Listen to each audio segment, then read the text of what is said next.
إن الحمد لله والصلاة والسلام على رسول الله وبعد. Ahlan wa sahlan wa marhaba, tunawalikeni katika Al-Hidayah Online Channel, ukumbusho kwa umma. Mara hii tuko katika studio yetu, tunasema alhamdulillah, tulikutana wakati wa Ramadhani ikiingia na tukafunga Ramadhani na kisha tukamaliza alhamdulillah mpaka tukakuwa uhai. Na tena tunamkaribisha ustadhi wetu Imamu wa Kasarani Masjid Total kutupea kwa muktasari kuhusu Ramadhani, wale ambao hawakubahatika kufunga na kumaliza. Ustadhi atakuwa anaelezea maelezo zaidi. Naam, karibu ustadhi. Asante sana. Naam, Ramadhani imeisha na tayari, lakini nina swali ustadhi. Kama mtu hakukuwa amelipa deni ya Ramadhani, basi kulipa deni ya Ramadhani iko sampuli ngapi? Na bismillahirrahmanirrahim, alhamdulillah wassalatu wassalamu ala rasulillah wa ba'd. Pako zile daraja za kulipa madeni ya Ramadhani ama sampuli aina za kulipa deni ya Ramadhani. Bila shaka kuna qadha, kuna kutoa fidia na kuna kufanya kafara. Qadha ni kwa ule mtu ambaye labda alikuwa na udhuru wa kisheria katika mwezi mtukufu wa Ramadhani, labda alikuwa ni mgonjwa ama msafiri ama mama mwenye kunyonyesha, mama mjamzito, mama mwenye hedhi na nifasi. Hawa watafanya qadha, watalipa ile masiku ambayo walikula katika mchana wa Ramadhani. Hii ni daraja ya kwanza ya kulipa madeni ya Ramadhani. Daraja ya pili ya kulipa madeni ya Ramadhani ni mtu kufanya fidia. Kama mtu hawezi kufunga, atafanya aje? Atatoa fidia, bimaana atalishiza maskini, na kiwango chake ni 1.5 kilo mchele, maharagwe, unga wa ngano na kadhalika, kile chakula ambacho kinapendwa katika mji. Na huyu labda anaweza kuwa labda ni mzee kongwe ambaye afya yake haiwezi kustahimili saumu. Huyu atatoa fidia kumpa maskini kila siku. Kama ni siku 5, atatoa kila siku 1.5 kilo. Ama pia mtu mwingine labda ni mtu mwenye maradhi na pengine daktari mkweli na mwaminifu akamwambia maradhi yako hayatarajiwi kupona hivi sasa. Huyu pia atatoa fidia ili kumlisha maskini badala ya kufunga. Ili daraja ya pili ya kufunga somu madeni ya Ramadhani. Na pia daraja ya tatu ni kufanya kafara. Kafara ni yule ambaye alimwingilia mke wake mchana wa Ramadhani alikuwa na yeye amefunga. Kwa sababu tendo la ndoa mchana wa Ramadhani kwa mwenye kufunga ni haramu. Sasa ukiangukia ndani yake itabidi ufanye tauba na kufanya nini? Na kufanya kafara. Kafara ni vipengele vitatu. Ima ni itqu. Ni kumkomboa raqaba mu'mina, ni kumkomboa mtumwa Muislamu ama muumini. Hiyo ni ya kwanza. Na kama hauwezi utafanya aje? Utafunga miezi 2 mfululizo. Na kama hautoweza utalishiza maskini 60. Lakini sasa hili la kumwachia huru mtumwa, kwa sasa hakuna watumwa. Na kafara nyingi, utapata kafara nyingi, ikiwa ni kafara ya kiapo, ikiwa ni kafara ya kutia nadhiri, kumwahidi jambo Mwenyezi Mungu. Hizi zote utapata zinategemea kuacha kumkomboa huru mtumwa, kwa sababu zama hizo za Mtume sallallahu watumwa walikuwa ni wengi. Sasa utapata kafara nyingi zinategemea kuacha huru watumwa. Sasa hili kwa sasa hakuna. Kwa hiyo tumebakisha ngapi? 2. Ima utafunga miezi 2 mfululizo au utalishiza maskini 60. Hizi ndizo daraja za kulipa madeni ya Ramadhani. Naam, na basi nimesikiza hapo awali hata mwanamke ambaye yako katika hedhi au nifasi hatakuwa mwenye kulipa Ramadhani. Je, mbona halipi swala lakini analipa Ramadhani? Kwa hiyo funga ni bora kushinda swala. Mwanamke mwenye hedhi na nifasi ametiliwa sheria Naam. atalipa tu zile saumu, lakini swala hatolipa. Kwa sababu gani? Lianna salata faridhatun tukarraru fi kulli yawmi fala tu'atu, kwa kuwa swala ni faradhi ambayo inakwenda ikijirudia rudia kwa kila siku, hivyo basi hailipwi. Unaona? Naam. Wa hadha min at-taysiri ala nisa, na pia hili la kuatilia sheria wanawake kulipa somo na wasilipe swala pia ni katika kuatilia wepesi wanawake. Unaonaje mwanamke ambaye alikuwa katika damu ya nifasi na mwezi mzima ulipita bila kufunga na bila kuswali, kisha sheria mwambie baada ya kuwa umetoharika na nifasi muda wa siku 40 uje ulipe swala na saumu, satapata uzito mkubwa. Kwa kuwa sasa inna dina yusrun wala nshada dina illa ghalaba ahadun illa ghalaba, mtume anasema kwamba hakika dini ni nyepesi na hata kazia yoyote dini isipokuwa itamshinda. Kwa majala alaikum fi dini min kharaj, Mungu anasema na tukujalia juu yenu katika dini uzito. Sasa kwa hiyo sheria imesamehe zile swala ikamwamrisha mwanamke kufanya nini? Kufunga zile saumu ambazo alikuwa na madeni.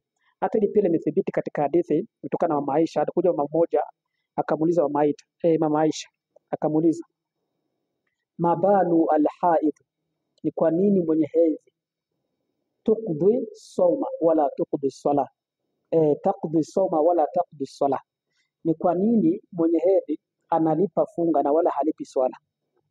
Mama Aisha akashtuka akamuuliza yule mwanamke, aharuriyatun anti, je wewe ni khawarij? Mbona nauliza swali kama hili? Makhawariji walikuwa na tabia, baadhi yao wanawaamrisha wanawake kulipa swala. Wale wanawake ambao walikuwa katika siku zao za hedhi na nifasi, makhawariji ambao ni watu wenye itikadi mbovu na imani mbovu, walikuwa wakiwaamrisha wanawake kulipa swala, wale wanawake wenye hedhi na nifasi. Sasa Masha akamuuliza, je wewe ni katika hao makhawariji? Yule mwanamke akasema kwamba lastu bi hawririyati, mimi si niko makhawariji, walakini asal, lakini ninauliza mbona mwanamke mwenye hedhi analipa funga na halipi swala? Maisha akamjibu akasema kwamba kana yusibu na dhalika, akasema kwamba ilikuwa likitupata hilo, bi maana hedhi ilikuwa ikiwapata na wao wako ndani ya saumu, fa nu'maru bi qada'i sawm wala nu'maru bi qada'i swala, hivyo basi tukao tunaamrishwa kulipa funga na wala tuamrishwi kufunga kulipa swala. Kwa sasa katika kuatilia wepesi wanawake, ndio maana sheria ikasamehe swala na pia ikaamrisha walipe funga, kwa sababu pia swala ni ibada ambayo inakwenda kijikariri mara kwa mara, kila siku mara 5, lakini funga ni nadra kupatikana, ni mwezi mmoja tu kwa mwaka, na hii miezi 11 yote hakuna somo ya lazima isipokuwa mwezi mmoja tu. Kwa sasa somo inapatikana kwa nadra na swala inapatikana mara kwa mara kila siku, Waislamu na swali. Na kwani ni lazima kufuatanisha kulipa deni ya Ramadhani? Kilichokuwa bora katika kulipa madeni ya Ramadhani ni kufuatanisha kama unaweza, ni kufuatanisha kama unaweza, na kama kutakuwa na uzito unaweza kufunga kwa kuachanisha. Leo unafunga, kesho unapumzika, kesho kutwa unafunga mpaka unamaliza ile masiku yako ambayo unadaiwa. Na hii imekuja katika hadithi, Mtume anasema kwamba qada'u Ramadhani, kulipa deni ya Ramadhani, inshaa farraqa wa inshaa taba. Yule mwenye kulipa madeni ya Ramadhani akitaka akipenda atalipa kwa kuachanisha au atalipa kwa kufuatanisha. Kwa hiyo ruhusa, Mtume alitoa ruhusa. Ukiona kama wewe kufuatanisha kuna urahisi kwa kufuatanisha, ukiona hapana kuna uzito, basi funga kwa kuachanisha. Leo funga, kesho pumzika, kesho kutwa funga mpaka yale madeni utakuwa umemaliza. Na basi kwa yule ambaye hakuna deni ya Ramadhani kisha bado hako uhai, inajuzu ama kuna uwezekano wa mtu kumlipia akiwa uhai na kuna deni ya Ramadhani kisha mtu akamlipia? Mtu ambaye yuko hai na yuko na madeni ya Ramadhani anafaa jilipia peke yake. Faman kana minkum maridan au ala safarin fa'iddatu min ayamin ukhra wa ala alladhina yutwiqunahu fidyatun tu'amu miskin. Unaona sasa hapo Qadha, kulipa madeni ya Ramadhani, ima ufunge mwenyewe, na kama hutoweza kutokana labda na dharura za kiafya, basi utafanya aje? Wa ala alladhina yutiqunahu fidyatun tuamu miskin, na wale ambao wasioweza kufunga kulipa madeni kwa kufunga, basi wafanya aje? Watoe fidia kwa kulishiza maskini, na kiwango chake nimesema ni kilo 1.5 kilo. Kwa hivyo sasa, yule ambaye yuko hai na madeni hafai kulipiwa, hafai kulipiwa. Analipiwa yule ambaye amekufa yuko na madeni ya Ramadhani, ndiye analipiwa, yule ambaye ameaga. Lakini yule ambaye yuko hai, kama hawezi kufunga, atatoa fidia badala ya kufunga. Na basi iko wapi hukumu ya yule ambaye ako katika ndoa na kisha akafanya kitendo cha ndoa na mwanamke wake huku bado analipa ile funga yake alikosea Ramadhani? Hii hukumu ni tofauti na ile Ramadhani. Katika Ramadhani, mchana Ramadhani, ukikutana na mke wako alakuwa umefunga, kwanza hili ni haramu. Sasa ukikutana na mke wako mchana Ramadhani alakuwa umefunga, utafanya kafara, na nimesema ni vipengele vitatu: ima umwachie huru mtumwa wa Kiislamu, na kama utoweza utafunga miezi 2 mfululizo, na kama utoweza utarishiza maskini 60. Hapo ni ndani ya Ramadhani. Sasa ikiwa sasa ni nje ya Ramadhani, huko unalipa madeni ya Ramadhani, ukaangukia katika hii hali ya kumwingilia mke wako mchana na umelipa, uko unalipa, hapa utakuwa umefanya dhambi, itakubidi ufanye tauba, na pia hii siku itakuwa imeharibika, utailipa kwa wakati mwingine bila kufanya kafara. Kwa hiyo nje ya Ramadhani hakuna kafara, kafara ni ndani ya Ramadhani, ndipo italazimika kuleta kafara. Na basi hukumu ya yule ambaye amechelewesha kulipisha Ramadhani mpaka Ramadhani nyingine ikamfikia. Kwa hilo kuna tofauti kati ya maulama. Baadhi wamesema yule ambaye atakayechelewesha kulipa madeni Ramadhani mpaka Ramadhani nyingine, iwe ni kwa udhuru wa kisheria hata bila kwa udhuru wa kisheria, huyu atafanya aje? Atafanya tauba na kulipa yale masiku yake tu ambayo alikuwa anadaiwa. Hizi ni kauli za baadhi ya wanachuoni. Wengine wakasema yule ambaye atachelewesha madeni ya Ramadhani pasina kuwa na udhuru wa kisheria mpaka Ramadhani nyingine ikaingia bado hajalipa madeni, basi huyu atalipa zile siku ambazo anazodaiwa, atalipa, atafanya kadha, na pia atatoa fidia kulisha maskini. Unaona sasa, atafunga na huku akitoa fidia ya chakula 1.5 kilo. Hizi ni akwali za maulama katika jambo hili, lakini kauli ambalo yenye nguvu kabisa, mtu huyu ambaye atachelewesha Ramadhani mpaka Ramadhani nyingine pasina kuwa na udhuru wa kisheria kwa sababu ya kupuuza na kughafilika na kuzembea, atafanyaje? Atafanya kadha, atalipa zile siku ambazo anazodaiwa, na pia atatoa fidia kulisha maskini. Mpaka lini inajuzu kulipa Ramadhani? Muda kulipa Ramadhani huko kama Mungu bado angalika anakupa uhai na afya, lakini inapendekezwa sana mtu kuharakisha kulipa madeni, kwa sababu hakuna mtu ambaye amepeana appointment na Allah kwamba Mungu atamchelewesha kumpa uhai zaidi aje kulipa siku za mbele. Hakuna mtu ambaye amepeana ahadi na Allah. Hivyo basi ni mtu kuharakisha kulipa madeni, ndicho kilichokuwa bora, lakini pia inajuzu kuchelewesha madeni mpaka katika mwezi wa Shabani. Sasa je, umepeana ahadi na Allah kama atakupa uhai mpaka Shabani? Hakuna mtu ambaye anajua. Mungu akikuchukua uko na madeni ya watu, sitawekea uzito kwa ndugu zako, familia yako kukulipia wewe, utawatilia uzito kukulipia. Sasa ni mpaka Shabani, ruhusa iko mpaka Shabani, kwa sababu Mama Aisha radhiallahu anha anaeleza kwamba kana yakunu alayya sawm min Ramadhani, ilikuwa kwangu deni ya Ramadhani, fama astati'u an aqdiya illa fi Shaban, na sikuweza kulipa madeni hayo mpaka Shabani kuingia. Mshaona? Kisasa anasema Yahya, anasema kwamba ashughulu minan nabii sallallahu alaihi wasallam, kichomfanya yeye Mama Aisha kuchelewesha kulipa madeni yake mpaka Shabani kuingia, alikuwa akijishughulisha kumhudumia Mtume sallallahu alaihi wasallam. Kwa sasa hii ndio maana akasema kwamba fama astati'u an aqdiya illa fi Shaban, na sikuweza kulipa mpaka katika Shaban ndio nikaja kulipa madeni ya Ramadhani. Kwa maana kuna kitu kilikuwa kinamfanya awe busy nacho. Anasema kwamba ni vile alikuwa anamhudumikia Mtume, akakosa time ya kulipa mpaka Shabani ikaingia, ndipo akaja kulipa.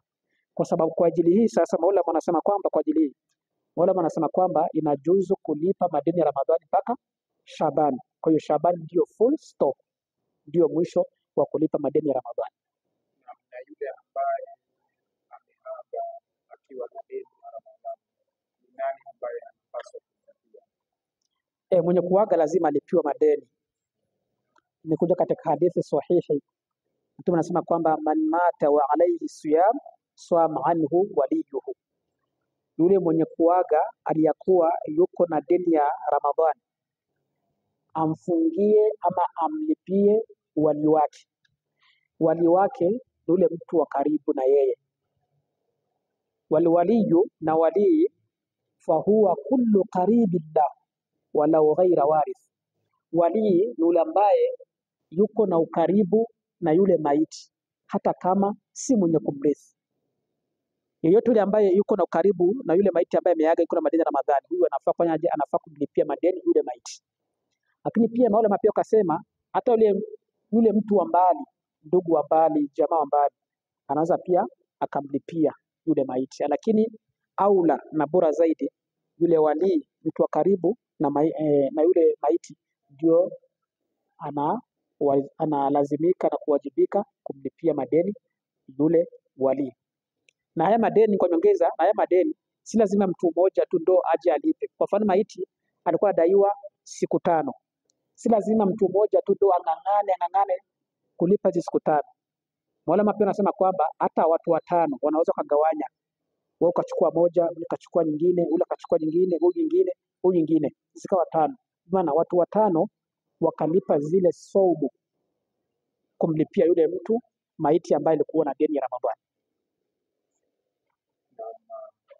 Kwa sasa nimeeleza yeyote ambaye alikuwa na deni ya Ramadhani na hajui atalipa mpaka lini, hajui namna ambavyo analipa. Nadhani kwa sasa ustadhi amenieleza kwa upana, na yeyote ambaye bado kuna swali ambayo inaendana na mada ya kulipisha Ramadhani, basi unaweza hapo kwa comment unaweza weka swali lako na kisha upate majibu. Na ustadhi, kwa muhtasari tupe usia wa Uislamu wale ambao wengine wanaona ugumu wa kulipisha Ramadhani na wale ambao pia wanataka kuilipisha lakini hawajui watamlipia ile ambayo watu, kwa sababu funga ni haki ya Allah subhanahu wa ta'ala, na lazima ilipiwe kwa njia moja ama nyingine. Kama unaweza utafunga, na kama huwezi utatoa fidia. Na uzuri sheria imeweka urahisi katika kulipa. Qada'u Ramadhan inshaa farraqa wa inshaa taba. Kulipa madeni ya Ramadhani, ukipenda utafarikisha, utaachanisha, na ukipenda utafatanisha. Ndio uzuri, sheria umeweka wepesi. Na pia kwa kuwa sasa hili ni deni la Allah, na dainullahi ahqqu an yuqda, na pia na deni la Allah lina haki zaidi ya kulipiwa, kama ilivyokuja katika hadithi. Bwana mmoja alikuja kwa Mtume salama, akasema kumwambia Mtume, inna ummi matat wa alaiha sawmu shahri afa aqdihi anha. Sahaba anamuuliza Mtume, mama yangu amekufa, yuko na deni ya mwezi wa Ramadhani, afa aqdihi anha, je nimlipie? Wa fi riwaya afa asumu anha, je nimfungie? Mtume akasema na, akasema ndio, lazima mlipie. Kwa sababu gani? Fadainullahi ahqqu an yuqda, deni ya Allah ina haki zaidi kulipiwa. Kwa sasa watu pia, kama kuna ndugu zao katika familia, dada zao katika familia, hata wazazi wetu katika familia wameaga, wako na madeni, lazima tuchukue jukumu la kuwalipia, kwa sababu ni deni ya Allah, ni haki ya Allah, na pia ni haki kuilipa deni ya Allah subhanahu wa ta'ala. Na pia watu waharakishe kulipa madeni, wasisubirie mpaka wakavuta muda wakajipa matumaini kwamba bado ingaliki linaishi, ningali na uhai, alakuwa mtu hajapena ahadi na Allah, huenda Allah akakuchukua katikati na hujalipa deni ya Allah, ikawa ni shida. Kumbe pia watu pia tunawashauri warakie kulipa madeni ya Ramadhani ili inshallah waweze kuwa wametekeleza haki yake Allah subhanahu wa ta'ala. Na kwa hayo machache kupenda like na share kwa ndugu yako mwingine, ili dawa kama hizi iwafikie na iwanufaishe. Maana amesema Mtume sallallahu alaihi wasallam kuwa yeyote mwenye atasaidiana kufanya heri, na yeye pia atahesabiwa ya kuwa amefanya hilo kitendo. Assalamu alaikum wa rahmatullahi wa barakatuh. Wa alaikum salam wa rahmatullahi wa barakatuh.